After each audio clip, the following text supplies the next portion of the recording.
एक बार भगवान बुद्ध एक गांव में उपदेश दे रहे थे। उस गांव का एक धनाढ्य व्यक्ति बुद्ध के उपदेश सुनने आया। उपदेश सुनकर उसके मन में एक प्रश्न पूछने की जिज्ञासा हुई, परंतु सबके बीच में प्रश्न पूछने में उसे कुछ संकोच हुआ, क्योंकि उस गांव में उसकी बहुत प्रतिष्ठा थी और प्रश्न ऐसा था कि उसकी प्रतिष्ठा दांव पर लग जाती।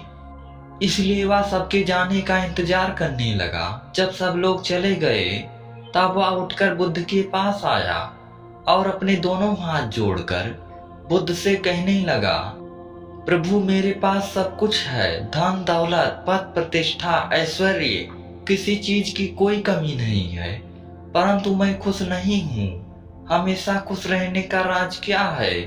मैं जानना चाहता हूँ कि हम हमेशा प्रसन्न कैसे रहें।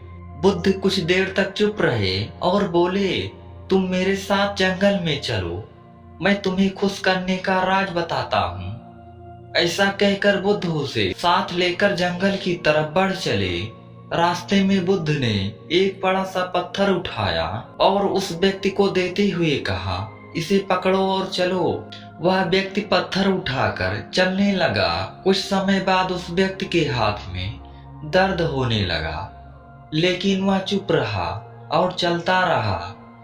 लेकिन जब चलते हुए काफी समय बीत गया और उस व्यक्ति से दर्द सहा नहीं गया तो उसने बुद्ध को अपनी परेशानी बताई।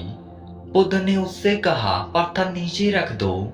पत्थर नीचे रखते ही उस व्यक्ति को बड़ी राहत महसूस हुई।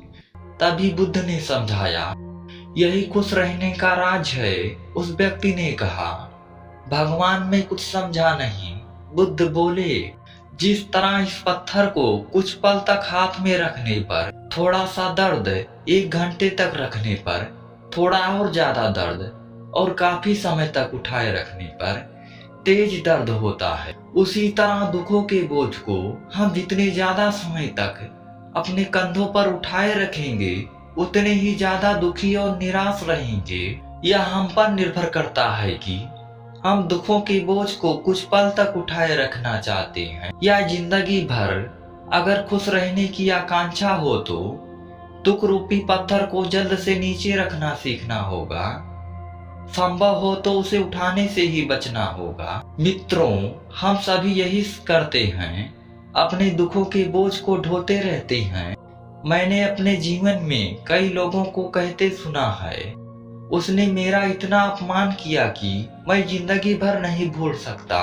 वास्तव में अगर आप उसे नहीं भूलते हैं तो आप अपने आप को ही कष्ट दे रहे हैं। दुखों से मुक्ति तभी संभव है जब हम दुख के बोझ को अपने मन से जल्द निकाल दें और इच्छाओं से रहित होकर या जो है उसमें संतोष कर प्रसन्न रहें।